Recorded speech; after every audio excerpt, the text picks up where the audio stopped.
Bien, he intentado precisamente hablar o situar la realidad de las formas primeras del comportamiento del individuo humano precisamente al sur de la península ibérica, en lugar normalmente poco conocido en estos aspectos.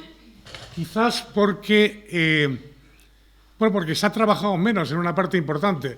Tengamos en cuenta que el arte paleolítico se descubrió en España, en Altamira, para ser exacto, en 1876.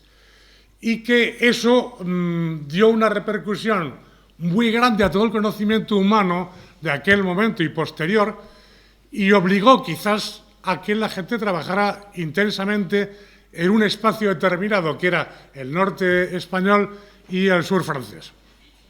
Eso creó una pelota tan fuerte, tan importante, que muchas veces incluso el resto del comportamiento humano de esas zonas se dejó en un segundo lugar o en un tercer lugar, porque la fuerza del arte paleolítico era tan grande, su impacto visual tan importante, que parecía eliminar otras posibilidades de comportamiento humano.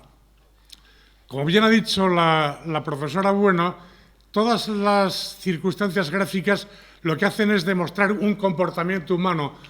El profesor Leroy, a quien yo, que soy un gran admirador, llamo San Andrés Leroy, decía una cosa importante, y es que lo más importante del conocimiento del comportamiento humano se puede observar precisamente en la grafía. El único problema es que no la entendemos. Pero no es un problema muy grave porque vamos sabiendo poco a poco lo que no significa. Lo que significa nos cuesta más trabajo, lo que no significa lo vamos averiguando bastante bien. Y con la ayuda de nuevos descubrimientos vamos sabiendo más cosas de ese comportamiento que se plasma en las paredes o en los objetos para indicarnos la presencia humana y el procedimiento de comunicación humano que siempre está contándole cosas a los demás. Y le cuenta cosas sobre sí mismo, porque la cultura es una reversión sobre el pensamiento humano y sobre la gente. El arte paleolítico se encontró en cuevas, tanto que se le daba esa condición. Si nosotros observamos un objeto que se encuentra en un lugar misterioso, oscuro, de difícil acceso, muchas veces, inevitablemente, por una simplificación a la que tendemos de manera necesaria, decimos que es religioso. ¿Qué es lo que pasa? Pues que esto se ha hecho por religión. ¿Por qué? Porque no lo entendemos. Bien, la comunicación humana tiene mucho que ver con toda la conducta humana. Reducir el comportamiento de los individuos más antiguos a la religión es un simplismo. Entre otras cosas, porque su concepto de la religión no tenía absolutamente nada que ver con el nuestro.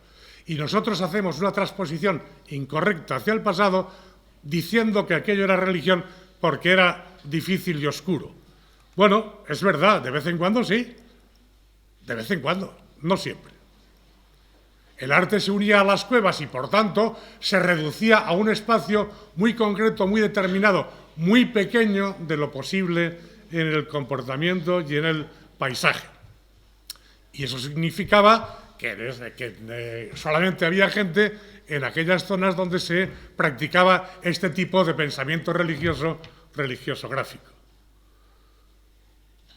Pero el arte se produce, lo que llamamos arte, lo que llamamos grafía, más correctamente, dentro de las cuevas. Esta es la cueva de Tito Bustillo, y fuera de ellas, esto es el yacimiento de Siega Verde en Salamanca, muy próximo al Coa portugués.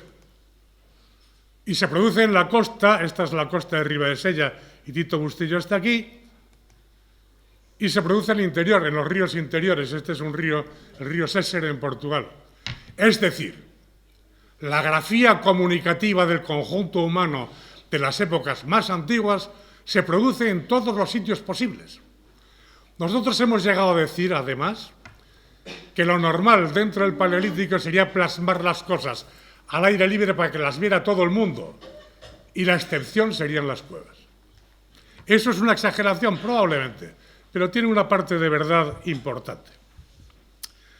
En este pequeño gráfico que hago aquí, muy sencillo, lo que quería era diferenciar en la península ibérica las diversas zonas donde aparecen formas artísticas de esta época.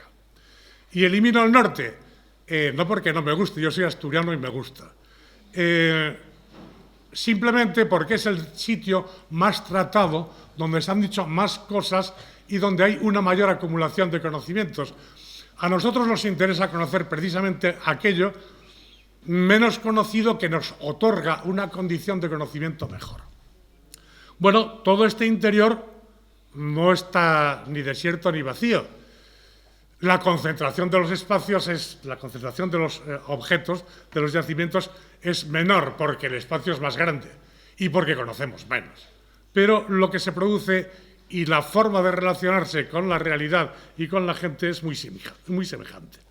Tenemos inevitablemente elementos en cuevas, como son Ojo Guareña, Penches, Fuente del Trucho, La Griega, La Hoz, Los Casares, etcétera, y elementos al aire libre, como son Domingo García, La Salud, Arroyo de las Almas y, naturalmente, Siega Verde, que es importante por diversos motivos, porque gráficamente reúne una serie de condiciones fundamentales y porque lo he publicado yo. Y he venido aquí a hablar de mi libro. Bien. En la frontera, nosotros hemos establecido unas fronteras artificiales con Portugal que normalmente valen para que digamos que los portugueses son peores que los españoles, cosa que no es cierta.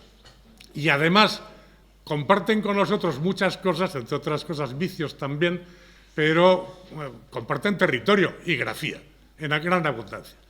La profesora Bueno, aquí presente, y el que suscribe, aquí presente también, hicimos los primeros congresos hispano-portugueses, peninsulares, para intentar romper esas barreras científicas.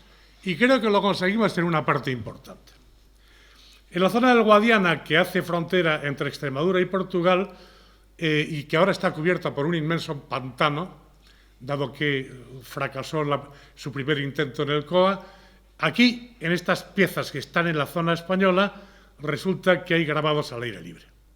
Por ejemplo, una cabeza de bisonte, no sé si lo veis bien, lo señalo con el puntero, este es un cuernín para adelante que tiene y que corresponde precisamente a un bisonte, este sería la papada, un poco de pecho y la joroba correspondiente. No pongo la imagen entera porque la imagen entera abarca un poco más que mesa y media. Y el grabado es tan fino que no se ve. ¿Por qué? Porque los grabados y las pinturas van siempre en compañía. Y muchas veces lo que aparece y lo que se conserva es solo el grabado porque la pintura se ha perdido. ¿Por qué? Por la exposición a los eventos climáticos generales y externos. Bueno, entonces, aquí podríamos decir y decimos que este grabado se ha hecho para circundar una pintura que lo rellenaría y lo compondría con un sistema visual más complejo y más completo. Tenemos también otros elementos ahora en cueva en la zona extremeña, en concreto en la ciudad de Cáceres, que es la cueva de Maltravieso, que tiene un conjunto de manos absolutamente extraordinario y otra serie de elementos, de puntos que los circundan y que rodean ese espacio, que se reproduce en algunos sitios, por ejemplo, en el norte de Aragón, con unas imágenes y una composición prácticamente idéntica, lo cual indica también, una vez más, que son fórmulas muy habituales que a veces conservamos y a veces no. Y también ya estamos en una zona mucho más al sur, en Extremadura, en concreto en Santiago de Alcántara, tenemos un yacimiento que descubrió un grupo de jóvenes que estaban estudiando la carrera y que nos lo pasaron a nosotros para que lo estudiáramos. Una gran pared vertical, hay otro abrigo un poco a la derecha de la imagen, donde aparece un gran panel esquemático, otro gran panel que tiene una mixtura de elementos y este panel y otros cuantos a continuación con figuras paleolíticas pintadas. Están al aire libre, pero están imbuidas en la roca con un fenómeno físico que conocemos y hemos estudiado y que les da además carácter de antigüedad. Las imágenes que aparecen son estas, pintadas, pequeñinas, pero con una fórmula exactamente paleolítica. Esto es un caballo a la carrera, con las patas encogidas delanteras. Esto es un bisonte, que tiene aquí la joroba, y un signo femenino en su interior. y aquí está su cabeza entera. Aquí hay otro caballo más incompleto, aquí hay un caballo pequeñín, muy pequeño, y todos son composiciones que forman un panel de objetos relacionados entre sí. ¿Qué es lo que esto representa o qué es lo que quiere decir? De manera completa no lo sabemos. Pero sí sabemos que estaban intentando mostrar una serie de elementos que ellos plantean siempre en conjunto, en compañía. El señor Leroy decía que si nosotros encontrábamos una pintura en la cueva o un grabado de un caballo, teníamos que buscar el toro porque tenía que estar. Y es verdad, lo hemos comprobado directamente. ¿Eso significa que se dedicaban exclusivamente a representar animales fotográficamente? No. El arte paleolítico tiene una mitad de elementos reconocidos, porque son figuras animales reconocibles, y otra parte de elementos que son signos, que llamamos signos, pero que son tan signos como los animales reconocibles, porque tienen un contenido significativo que no entendemos, pero que son grafías, son letras, que tienen un significado profundo. ¿Significarían esto figuras humanas? A lo mejor. ¿Significaría unión de grupos? ¿Significaría el predominio de un grupo sobre otro o la unión de un grupo sobre otro? ¿Significarían símbolos sexuales? Todo ello es posible. Y desde luego los símbolos sexuales existen en una relativa abundancia. Aquí tenemos uno que es una vulva femenina. Las vulvas masculinas son más escasas. Y esto lo que presenta, evidentemente, es un elemento sexual. Esos elementos sexuales que después vemos más adelante en todas aquellas figuras que hemos visto en las comunicaciones anteriores. Aquí se hace de otra manera. Bueno, a veces de otra manera, a veces de la misma. Tenemos el Levante, que también ha sido abandonado bajo el punto de vista del arte paleolítico habitualmente, pero resulta que tenemos todo esto en cueva y algunas cosas al aire libre importantísimas. Por ejemplo, en las áreas clásicas de arte levantino, donde hay grabado en abundancia y donde hay una secuencia cronológica que nos lleva desde el Paleolítico Superior hasta el arte levantino.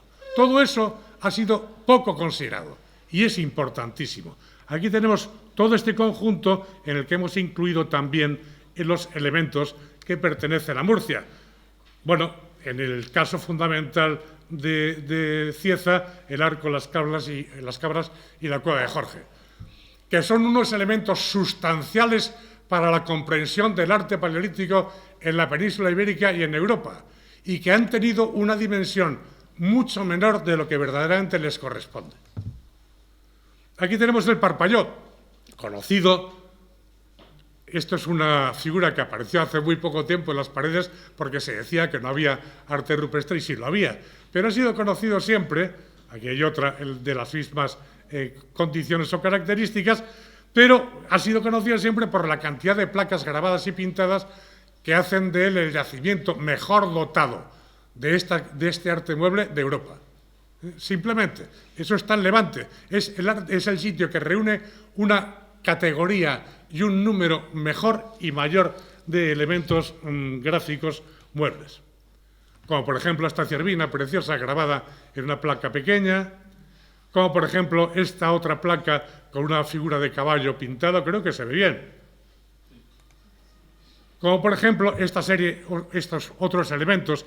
Aquí hay unos toros grabados, estoy siguiendo con el puntero el lomo de uno de ellos, que tiene los cuernos vueltos hacia adelante. Aquí tenemos otro con la misma condición y aquí abajo un tercero. Estas figuras, si las encontráramos en los grabados al aire libre del COA, por ejemplo, colarían perfectamente porque el modo de representar es exactamente el mismo. Y aquí tenemos un elemento de los que se llaman de arte esquemático. Lo único que pasa es que no es del arte esquemático, sino del arte paleolítico del Parpalló.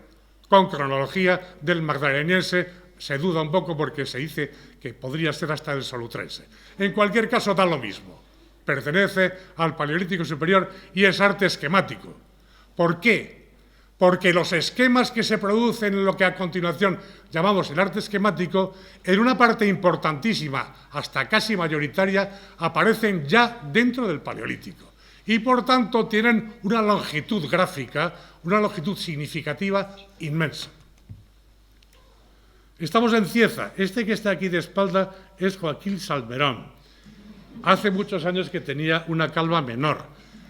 No aparezco yo, porque evidentemente mi cambio hubiera sido más radical, pero en aquel momento también tenía más pelo, lo juro.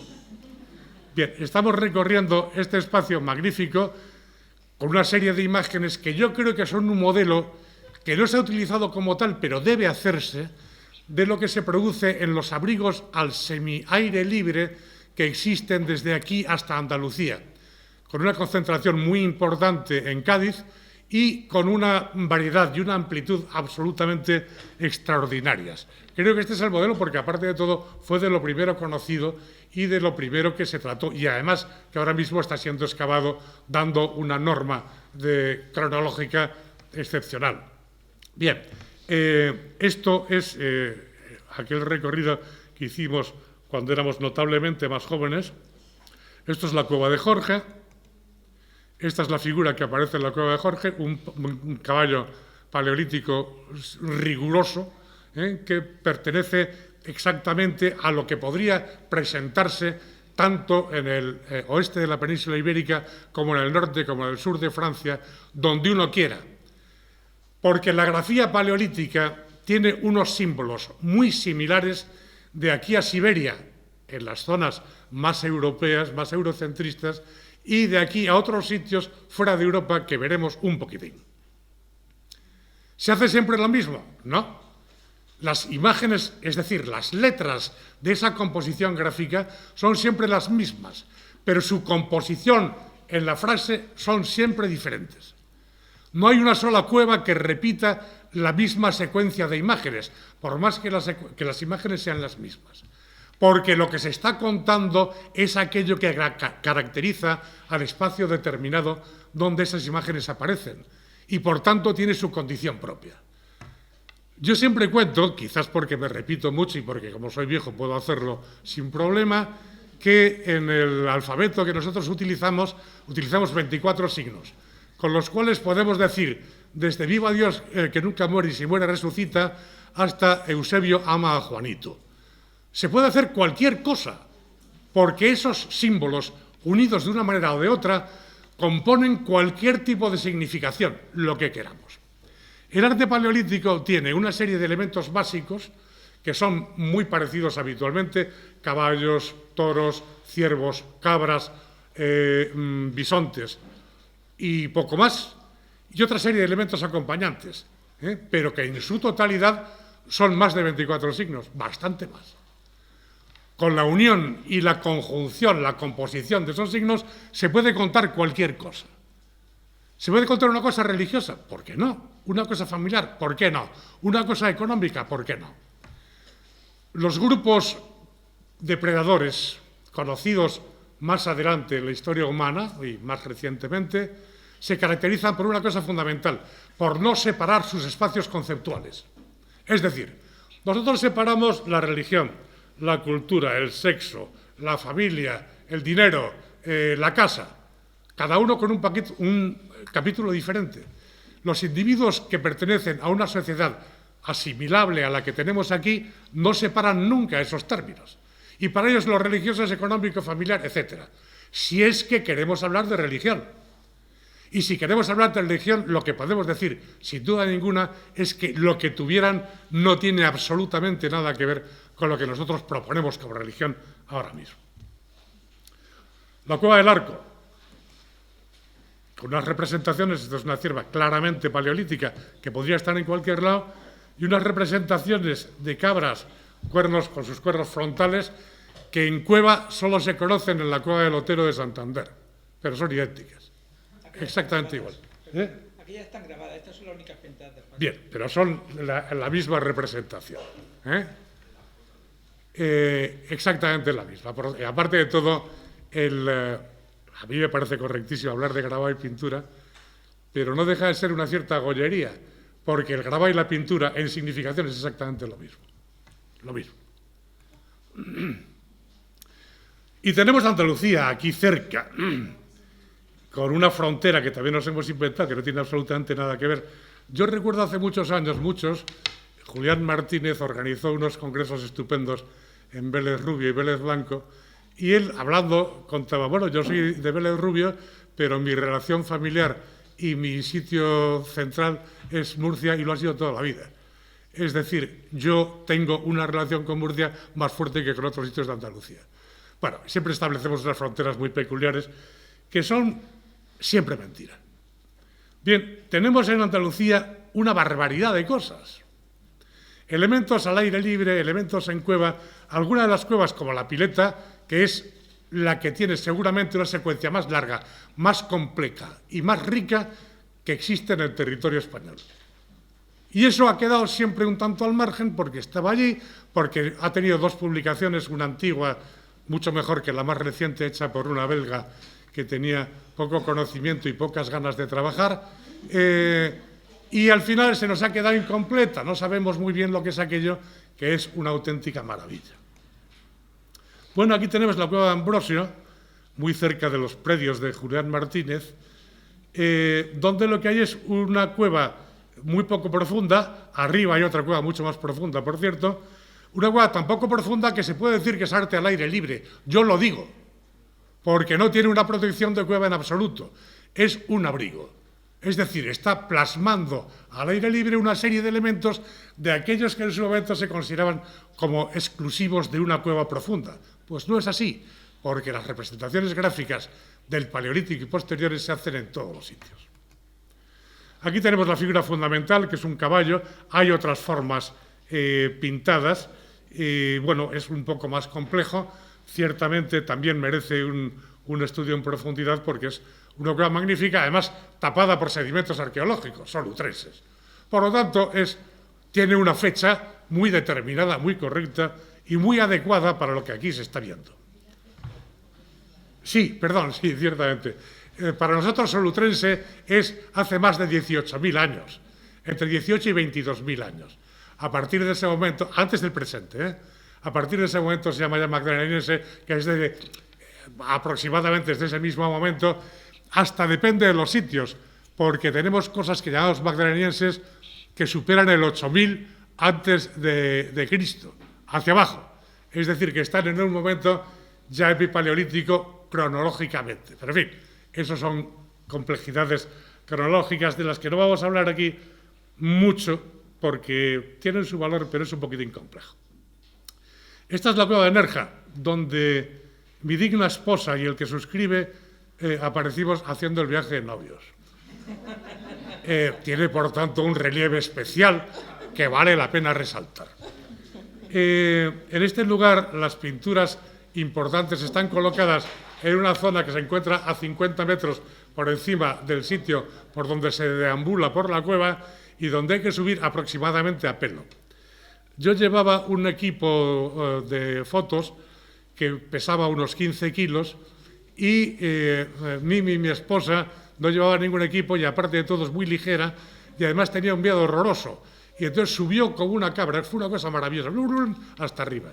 Y yo me estuve agarrando con los dientes para no caer y estronciarme. Al final conseguí llegar vivo al final de mi recorrido. Arriba hay una galería magnífica, que es la más importante, que tiene más pinturas en el resto de la cueva, que se encuentra muy cerca de la superficie, entre otras cosas porque es una cantera. Y entonces la temperatura, nosotros estuvimos en el mes de mayo, la temperatura en ese interior pasaba de 25 grados, estaba en torno a 28 grados. Con lo cual, y con una humedad relativa del 100%, yo conseguí perder en torno a 8 kilos, sin exagerar, exagerando 25. Es una zona magnífica que también tiene un contenido que ha sido dado a conocer limitadamente, pero donde tiene, por ejemplo, imágenes de focas, que es un elemento raro en una parte vertical. Es una foca incluso que tiene hasta la reproducción de las arrugas de la foca monje. No sé si lo sería, pero ciertamente se parece muchísimo. Al lado de otras imágenes, esta está ya en la parte de abajo, donde aparecen cérvidos y cosas semejantes.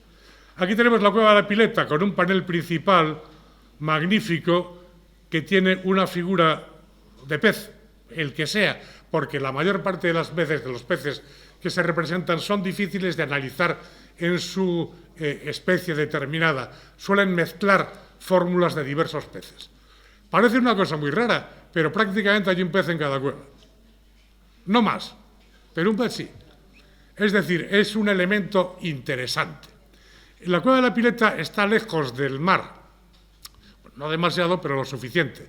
En las cuevas del norte, donde la proximidad al mar es grande, por más que el mar se encontraría 10 kilómetros más allá, al menos de lo que existe en la actualidad, bueno, el comportamiento marino es muy importante. En el norte, en la cueva de Tito Bustillo, que también he publicado yo, hay una ballena representada. Bueno, no es nada raro, no es frecuente, pero puede aparecer. En Santander, en concreto, hay una cueva que está llena absolutamente de huesos de ballena, y en la cueva de Tito Bustillo hay aprovechamiento de huesos de ballena en una relativa abundancia. En algún caso se construyen habitáculos con huesos de ballena. La relación marina y la capacidad de intrusión, si se quiere llamar así, de los individuos humanos en el mar dentro del Paleolítico es absoluta, tanto como lo que viene después. Siempre se ha propuesto que eran individuos tecnológicamente muy poco desarrollados para hacer esas actividades. No es así, eran perfectamente capaces de hacerlo. Australia está poblada en el Paleolítico y hay que atravesar el estrecho de Torres por lo menos. El Amazonas, que es más ancho que el estrecho de Gibraltar, con inmensa diferencia, tiene poblamiento paleolítico al norte y al sur del mismo río. Los espacios marinos o fluviales grandes se atravesaron, se practicaron, se usaron en el Paleolítico de manera abundante. Yo siempre suelo decir, naturalmente un poquitín con exageración, que casi todo lo que nosotros manejamos ya estaba inventado en el Paleolítico. Eso sí, yo ciertamente soy bastante sesgado en lo que digo, y como me dedico al Paleolítico fundamentalmente, yo hablo del Paleolítico ínfimo para hablar del Paleolítico inferior, del Paleolítico mediocre para hablar del Paleolítico medio y del Paleolítico supremo para hablar de aquel en el que trabajo. No sé si se nota que mi argumento es un poco sesgado. Bien, la cueva de la Pileta tiene elementos del Paleolítico en la abundancia, magníficos, tiene un estilo quinto de quitar la boina y elementos esquemáticos de todo tipo, que además se pueden fechar y se han fechado, las fechas las ha dicho exactamente la profesora Bueno. Y un contenido magnífico. Estos son signos. En la Pileta hay signos en mucha abundancia. Estamos hablando del Paleolítico, pero el Paleolítico superior, el arte del Paleolítico, tiene por lo menos la mitad de signos, por lo menos. Aquí tenemos una figura de bóvido y signos diversos, los elementos que por otra parte se reducen muchísimo a continuación. Serpentiformes, que son signos, o serpientes, a veces tienen cabeza, por cierto, y que tienen mucho interés. Durante muchísimo tiempo y en pueblos del norte de África se considera que la serpiente es una representación de eternidad, porque en el invierno hiberna y resucita en primavera. Cuando nosotros fuimos a ver por primera vez el yacimiento de Siega Verde en compañía de su descubridor, el director del Museo de Salamanca, en aquel momento Manolo Santonja, fuimos Mimi y yo a ver aquello y en aquel momento despertó una serpiente bastarda que pasó a los pies de Mimi, que Mimi casi se arroja por la roca Tarpeya en un acto de suicidio ritual por haber encontrado una serpiente bastarda recién despertada. Bueno, las serpientes tampoco son habituales, pero sí existen muchas veces en el arte paleolítico, muchas veces. Aquí estamos en Ardales, Doña Trinidad, con una cueva muy peculiar, muy sorprendente, porque está metida dentro de un paisaje, digamos, dentro de una montaña de esquisto, pero la parte superior hay caliza y entonces el goteo produce concentraciones calizas en su interior. Es una fórmula muy original, muy bonita, muy interesante, que ha excavado y que ha trabajado todo el equipo de Ardales y que ha dado unas fechas también enormemente interesantes. Enormemente. Esto es Málaga, el norte de Málaga. Aquí tenemos una mano pintada y aquí tenemos un caballo con la cabeza hacia abajo y las orejinas hacia el frente. Una sucesión de imágenes que son ciervas en una columna estalagmítica. Otra serie de imágenes, una cierva. Y aquí estamos en Gibraltar, bello sitio, donde fuimos a trabajar nosotros con nuestros hijos, que eran muy pequeños. Uno se nos cayó por una escalera, estuvo muy bien. Hay una escalinata de 364 peldaños para bajar desde el sitio donde se puede acceder hasta la parte donde está esta cueva, que es Goram. Goram tiene unas representaciones paleolíticas no muy abundantes, pero suficientes para indicar su paleoliticidad. Nosotros publicamos las primeras que encontramos y después han publicado unas cuantas más. Es un sitio pegado al Mediterráneo, enfrente de África. Esto es muy importante.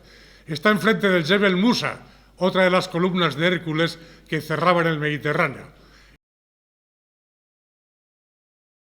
que tuvo un santuario dedicado a Belkart, fundamentalmente a la fórmula norteafricana o fenicia en el caso anterior, en el mismo sitio, que también sirve para dar una raíz de continuidad a este espacio utilizado a lo largo de muchísimos milenios, desde luego hasta los púnicos. Con 50 cuevas ocupadas en la prehistoria, de las cuales solamente se conocen unas poquitas o se han trabajado unas poquitas, y 2 cuevas decoradas hasta el momento, que son Goram y St. Michael. Esta es una figura de caballo, aquí tiene la crinera en la parte superior, esta es la cabeza, esta es la mandíbula inferior y aquí tiene el cuello y la pata delantera. Está puesto en posición vertical, como encabritado. Este es el calco correspondiente que hicimos en su momento con digitaciones. Se ven mal, están muy perdidas, pero existen y son realmente importantes, porque esto sí que es el sur de Europa, de verdad. Luego veremos otro sur de Europa muy interesante también. Posteriormente, el equipo que estaba en aquel momento trabajando en Nerja encontraron otras imágenes. Esto es un ciervo. Aquí tenemos el ojo del ciervo, la boca y la pala delantera de la cuerna que viene hacia atrás. También en el mismo sitio, en Goram. Y esto es una mano parcial, con los dedos encogidos. Aquí tiene el negro y estos son los dedos, 1, 2, 3, 4, y aquí el dedo gordo, también plasmada en la misma cueva de Goram, que nosotros en nuestro trabajo no vimos, lo descubrieron después. Y tenemos todo el conjunto de Cádiz, que es magnífico, y que estuvo descubierto en una parte importante por un alemán aficionado llamado Lothar Bergmann, que descubrió la mayor parte de estos sitios. Son abrigos, debía haber hecho hacia atrás, son abrigos pequeños. ¿Dónde está aquí la flecha para atrás? Que yo la vea aquí. Abrigos en calizas, abiertos normalmente por motivos eólicos, por disolución hídrica pocas veces, normalmente por el viento, en una caliza blanda que permite unas concavidades pequeñas. Lo mismo que en Cieza, exactamente igual. Y con unas figuras que tienen elementos paleolíticos y elementos postpaleolíticos en mucha abundancia, en una secuencia que también produce las mismas circunstancias que hemos estado viendo en otros sitios. Aquí tenemos una cierva en Atlanterra, esta es la cabeza, estas son las orejinas para arriba, el lomo, el cuello y la pata delantera. Aquí tenemos una cabeza de caballo en las Palomas, todo en la misma zona, con puntuaciones que en el Paleolítico son abundantísimas. Aquí tenemos en el Realillo una cabeza de caballo que luego sigue con la crinera partida, el lomo y un signo o un elemento de barras situado encima de él, que puede ser paleolítico perfectamente o pospaleolítico, no lo sabemos bien. Aquí tenemos el yacimiento que descubrió Julián Martínez, Piedras Blancas, que está encima de la bahía de Almería. Aquí al fondo está la bahía de Almería, que se ve desde el yacimiento que está a 1.300 metros de altura. Yo digo que muchas veces deberían sacarme como al San Roque, porque a donde voy llueve, y para sitios secos verdaderamente tengo un valor añadido, tengo un IVA. Yo hice mi tesis doctoral sobre el Sáhara Occidental, antes español, y cuando fui llovió. de tal manera que corrían los ríos, quedamos interrumpidos. Y los nativos del lugar, que eran gente maravillosa, cantaban dándole gracias a Alá por la lluvia. Digo, dárselas a Alá me parece muy bien, pero dármelas a mí también, que tengo una parte importante de protagonismo. En el sitio de Piedras Blancas, cuando estuvimos, no llovió, pero sí nevó. Bueno, estas son unas figuras que descubrimos en nuestra segunda visita y que ha publicado Julián Martínez en un congreso que hicimos en Salamanca. Bueno, no indiqué bien lo que había y debería hacerlo. Este es el caballo que publicó además en primer lugar Julián Martínez, y lo otro son una serie de figuras más fragmentarias que se ven peor, pero que tienen mucha importancia por un motivo fundamental. Esto podría ser un plantígrado, un oso perfectamente, porque tiene un cuarto trasero mucho más grande que el delantero, un cuello muy grueso y unas patas delanteras que parecen terminar un poquitín en curva. Y esa es la fórmula de un oso. Esto de aquí es un cuadrúpedo, no está muy claro lo que puede ser. Por aquí tiene la cabeza y luego lo que sí tiene más claro, evidentemente, esa figura que publicó en Origen Julián Martínez, que fue el descubrimiento del sitio, que es un sitio magnífico al aire libre. No hay un sitio al aire libre que tenga una sola figura. Siempre hay más. Por eso nosotros en nuestro empeño volvimos otra vez, años después, y encontramos unas cuantas, y tiene que haber muchísimas más. Yo siempre le digo a Julián que por qué no hacemos un trabajín ahí juntos, pero antes de que yo casque, que tampoco me queda mucho. Bueno, esto es la Cueva del Moro, que está en Tarifa, la Cueva del Vencejo Moro. Y desde aquí se ve el Jebel Musa enfrente, en Marruecos. Estamos viendo Marruecos, el monte gemelo de Gibraltar. Bueno, esto es muy importante y esto no se ha tratado habitualmente y hay que decirlo. En este lugar, la Cueva del Moro, el Vencejo Moro, que hay que subir también agarrándose con los dientes, arriba hay un abriguín nada profundo donde existen varias figuras de caballo fundamentalmente. Esto es un caballo grabado en su totalidad. Aquí tiene una cabeza pequeña, esa desproporción es muy correspondiente al estilo, pero además de estar grabado, está pintado en todo su contorno. Aquí tenemos los restos de pintura roja por todos los lados. Es decir, conserva eso que yo decía en su momento de que las imágenes grabadas muchas veces tienen un contenido mayor, más complejo. Bien, las figuras al aire libre se datan mal. En principio, no tienen elementos de referencia directos. Nosotros en cuevas podemos hacer la datación de carbono 14, la datación de uranio torio, unas cuantas podemos hacer bastante bien. Si se mezclan ya la cosa funciona de maravilla. Al aire libre no, porque resulta que normalmente no tienen elementos acompañantes que nos permitan hacer esa datación, y eso es muy importante. No lo teníamos cuando apareció el yacimiento del COA. Nosotros estábamos trabajando primero y publicamos primero el de Siega Verde, luego estuvimos en todo el lío del COA, que fue una auténtica maravilla urbana, ciudadana, de la gente, porque hicieron una pelea para interrumpir una gran presa, la mayor obra pública de Portugal, y lo interrumpieron por la existencia de estos elementos gráficos paleolíticos, un modelo universal, y otro modelo universal que tienen nuestros amigos y primos portugueses, y es que se pusieron a discutir sobre aquella circunstancia en asambleas multitudinarias de cientos de personas, una de ellas dirigida en nuestra presencia por el antiguo presidente de la República, Mario Soares, que tiraba un megáfono y se lo iba pasando a la gente para que hablara. En un comportamiento cívico maravilloso. Yo siempre les decía a los portugueses que si eso se hubiera producido en España, hubiera habido varios muertos. Bien, aquello fue un modelo bajo todos los conceptos. Nosotros, cuando surgió aquello y había que datarlo, lo datamos por procedimientos estilísticos, nosotros, los españoles, Javier Alcolea y yo. Y dijimos que eso tenía que ser anterior al antes de Cristo. Desde luego anterior al 18.000, seguro. En un procedimiento estilístico del señor Leroy, que ahora parece que no le gusta a nadie, pero nosotros que somos una reserva espiritual, lo seguimos usando pues nos parece bien. Bien, eso fue una adaptación estilística que a la gente le pareció un tanto excesiva, etc. Bueno, pues los portugueses, que tienen esta pared, que antes mostró Mimi unas cuantas imágenes magníficas, estas líneas están en blanco, no tienen patinación, tendrían que haber adquirido un color más oscuro si hubieran estado al aire libre, pero estaban cubiertas por estratos. Esto es la pared de una casa. Aquí se estuvo viviendo y haciendo diversas cuestiones, por ejemplo, fabricando arte mueble, desde antes del 18.000 hasta después del 10.000. Todo seguido.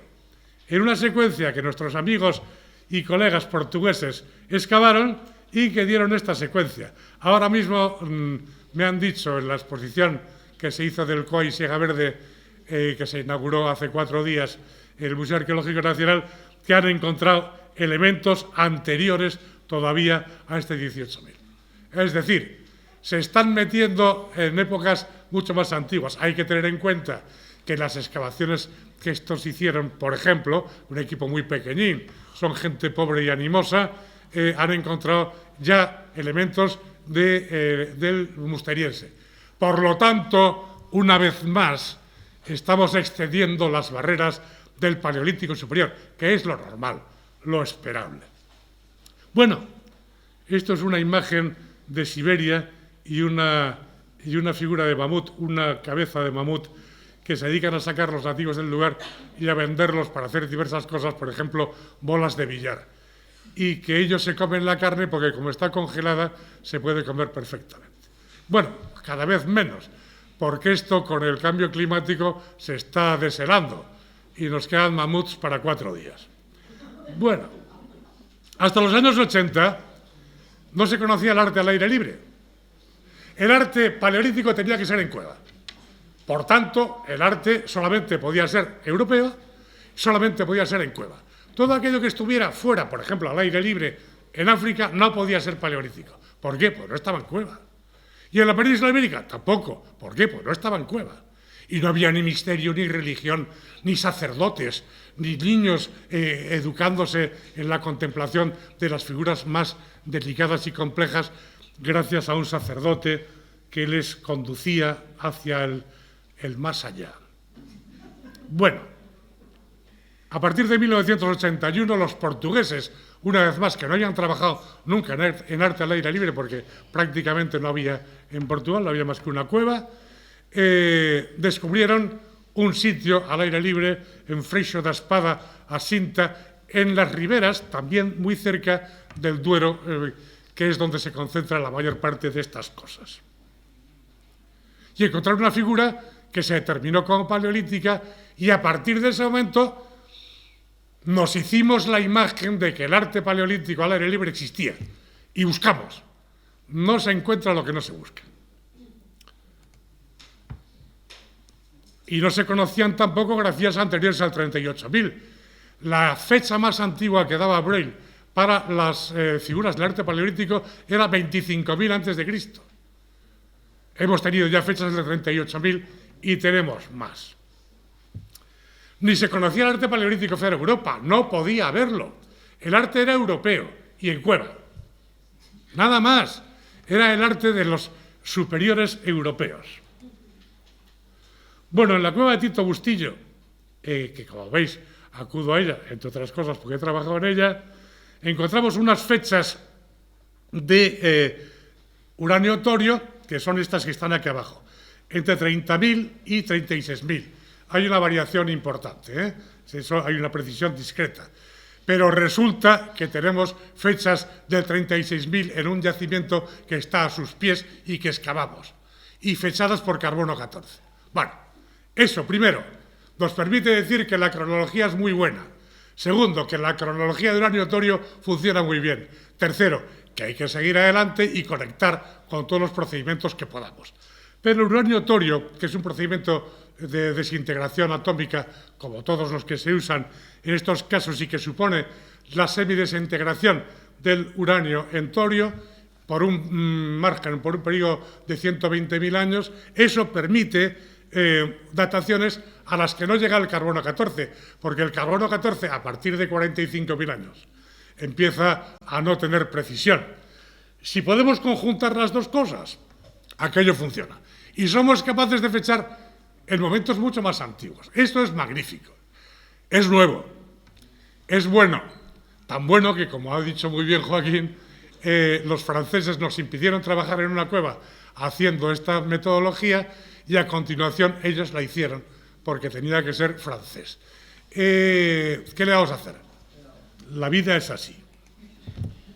Bueno, y en Altamira, en el panel de las manos, con el procedimiento, llegamos a 41.400 de cronología por este procedimiento, superando todas las barreras que teníamos y además en una mano, al lado de una mano, que se consideraba que era notablemente posterior. En el Castillo, perdón, Altamira viene ahora. Tenemos 36.000. También en unos símbolos que Leroy dijo que estaban al final del desarrollo del Paleolítico Superior. Por lo tanto, cambiando notabilísimamente todo este procedimiento. Bueno, antes del Paleolítico Superior que tenemos aquí en Cieza en las pinturas, tenemos yacimientos en Murcia, como Cueva Antón, donde existen yacimientos del Paleolítico Medio con colorante rojo, cosa que es muy frecuente en muchos sitios, pero que este está aquí, y que nos permiten acercarnos al uso de este colorante gráficamente, con la grafía que queramos. En Goran, cubierto por niveles del Paleolítico Superior, unas representaciones en la pared anteriores a 40.000 años. ¿Son neandertales o no? Vamos a hablar de eso ahora. Y después, otros, con el sistema del uranio torio que ya hemos visto que ha dado buenos resultados, resulta que nos vamos 20.000 años atrás. Y claro, si nos vamos 20.000 años atrás ya no da buenos resultados. ¿Por qué? Porque excede nuestro modelo. Pero los modelos valen para utilizarlos hasta que son útiles. Y después hay que buscar otros, porque resulta que se nos quedan pequeños. Por ejemplo, los modelos de camisa que yo llevaba cuando hacía la carrera se me han quedado pequeños. He crecido en anchura. Mi modelo actual es otro. En la ciencia ocurre lo mismo. Hay que buscar modelos que sirvan para explicar la realidad, no modelos que sirvan para afirmar nuestros conceptos. Eso no es así. En ciencia se va a aprender, no a afirmar. En Gibraltar tenemos elementos de más de 40.000 años. En Ardales tenemos en estas columnas una fecha de uranio torio de una edad mínima de 65.500 años. En Maltravieso, una muestra que a Julián Martínez no le gusta nada, es la edad mínima de 66.700 años, en una mano. En la Cueva de la Pasiega, donde también trabajo yo, y no tengo el don de la ubicuidad como San Alfonso María de Ligorio, sino que soy muy viejo y por tanto me ha dado tiempo a hacer muchas cosas. Lo mismo, una edad mínima de 64.800 años. Estamos en un margen diferente. Hemos tenido que cambiar un poco nuestro modelo. ¿Y los que lo hacen son neandertales o sapiens? ¿O quién son? Hace una temporadina decíamos que en Europa, en estas épocas, no había más que dos individuos de tipo humano, porque los neandertales son tan humanos como nosotros, exactamente igual, que eran los neandertales y los sapiens. Apareció de pronto otro nuevo en Siberia que se llama el de Denisova, los denisovanos, que sabemos ahora mismo que se mezclan con neandertales y con sapiens. Y sabemos que los neandertales se han mezclado con los sapiens de manera habitual. Tenemos por lo menos 3 episodios perfectamente conocidos. 150.000, 70.000 y 35.000, por lo menos.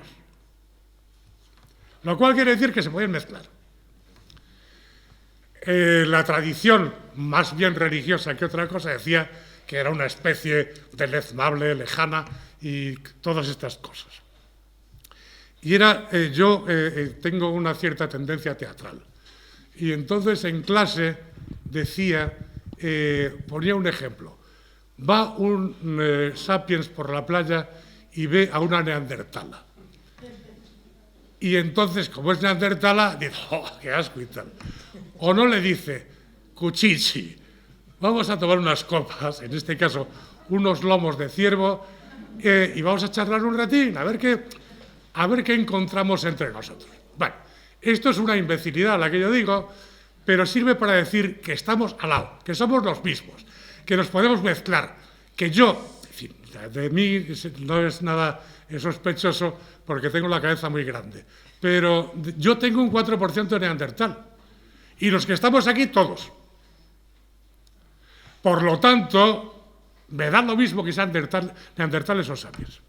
¿Son neandertales? A lo mejor, es lo que conocemos en Europa, pero vamos conociendo más cosas y tenemos que tener más tipos. En China, en el sur de China, en Fushan, hay sapiens como nosotros de 80.000 años de antigüedad. Los sapiens estaban antes. Y además de los sapiens, ¿alguien más? Yo diría que sí. Yo diría que necesariamente sí. ¿Son neandertales o sapiens? No lo sé. De momento no me importa mucho. Son individuos humanos. Hace ya tiempo, y por encima del 45.000, apareció en la Roche-Cotard, en la Dordoña francesa, una máscara, que es una máscara de piedra, donde se le han metido un par de huesos en los ojos para indicar que son ojos, y es una representación humana. Antes del 45.000, y esto sí es un yacimiento musteriense claramente. Nuestros colegas y amigos de Gibraltar han hecho esta reconstrucción de una neandertala con un chavalín. A mí me parece precioso, simplemente porque están representando una persona. ¿Qué es lo que eran? Personas. Con una variante genética un poquitín diferente a nosotros, desde luego. Claro. ¿Y qué?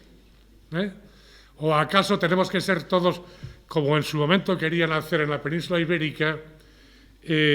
Había un conocido escritor fascista que decía que en España había que volver al tipo clásico, al tipo germánico, y que por tanto había que asturianizar España, como si en Asturias hubiera habido alguien puro jamás, ¿no?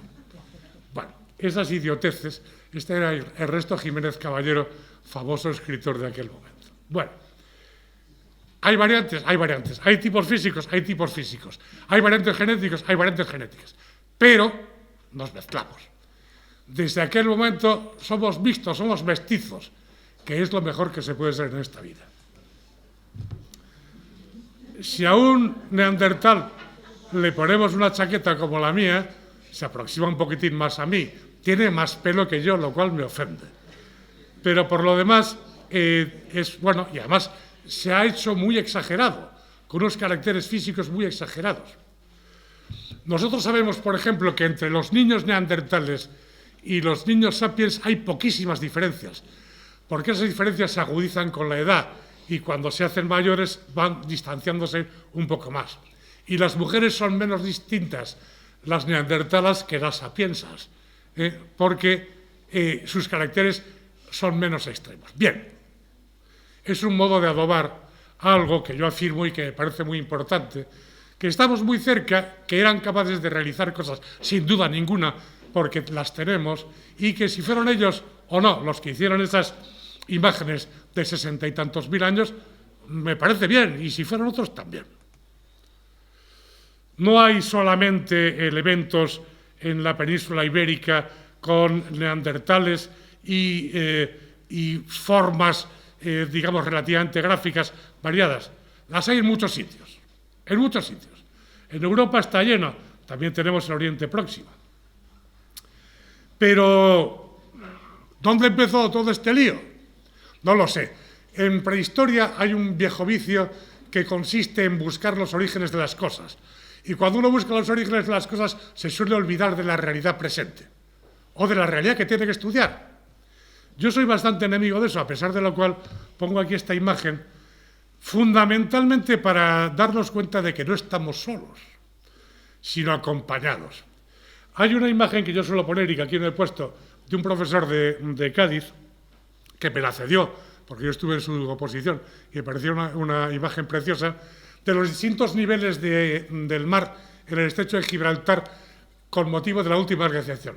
En la última glaciación bajaron por lo menos 120 metros de nivel del mar. de tal manera que se podía pasar desde Gibraltar hasta el norte de África a pie enjuto. Había que dar un pequeño salto al final para no mojarse los pies, pero eso es todo. No estamos solos, estamos al lado de África, no hay fronteras, tampoco el Mediterráneo es ninguna frontera, sino un camino de unión. Todo lo contrario, por tanto, de lo que nos han propuesto muchas veces. En Sudáfrica tenemos grafías que son unos esquemas, unos signos que nosotros incorporaríamos a nuestro arte en el 200.000, antes de ahora, en el 200.000. Bueno, en Brasil tenemos arte de 26.300, lo cual quiere decir que estaban haciendo arte mucho antes y que estaban allí presentes y no eran europeos, no eran españoles que hubieran ido con la Pinta o con la Niña, no, estaban allí y tenían un sistema de comunicación que era aproximadamente el nuestro, con unas imágenes que no son las nuestras, pero que son su sistema comunicativo, con aquellas formas que ellos reconocían y que reconocía la gente que las veía, para contar historias, para sentirse partícipes de un grupo, para saber que existían y que tenían un territorio que les pertenecía. En Indonesia, con manos que serían como las nuestras, fechas de 39.000. En esos lugares no había un solo neandertal. ¿Quiénes lo hacían? Los que había. ¿Quiénes había? Ahora sabemos, por ejemplo, que muchos de lo que se están viendo, que se está empezando ahora mismo nada más, sabemos que una parte muy importante, por lo menos de los indios de Norteamérica, tienen carácter denisovano, tienen herencia denisovana. Por lo tanto, tienen una relación con Asia. Por lo tanto, también ellos tienen que ver con nosotros y con todo lo que estamos diciendo. Los denisovanos, a su vez, tenían que ver porque se mezclaron con los neandertales. Bueno, yo no sé quién hizo las cosas de América y de Indonesia.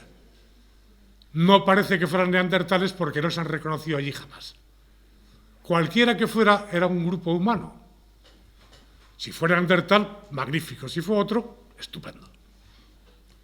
Muy pronto, en Australia, 40.000, con imágenes de su fauna, que no significa que hicieran retratos de los animales, sino que representaban lo que querían decir con los objetos que reconocían porque estaban en su presencia. En estos sitios no conocemos neandertales. Ya veremos. Esto es un camino precioso que estamos inaugurando y que podrían ser neandertales, pero en fin, no neguemos la mayor, que no lo sabemos. Esto es un abrigo del campo de Gibraltar, como los de Cieza, donde hay arte paleolítico. No lo he puesto porque es un arte un poquitín confuso y a lo mejor no nos ayudaba, pero que nos permite, esto está encima del peñón de Gibraltar, que nos permite hablar de esto que existe en el sur y que en el norte no conocemos, que son esos abrigos con una secuencia gráfica larguísima y con una presencia muy grande que conocemos mal porque ha habido un desarrollo menor de los estudios de arte paleolítico. Pero estos elementos tienen una sucesión muy grande, muy larga, y además reproducen espacios que después utiliza el arte, después, o no tan después, utiliza el arte levantino, porque es el espacio que ocupan y el espacio que utilizan, y porque probablemente es la misma gente. El desconocido sur tiene los yacimientos externos más variados, más numerosos, más abundantes y más importantes de España y, por tanto, de Europa. Gracias.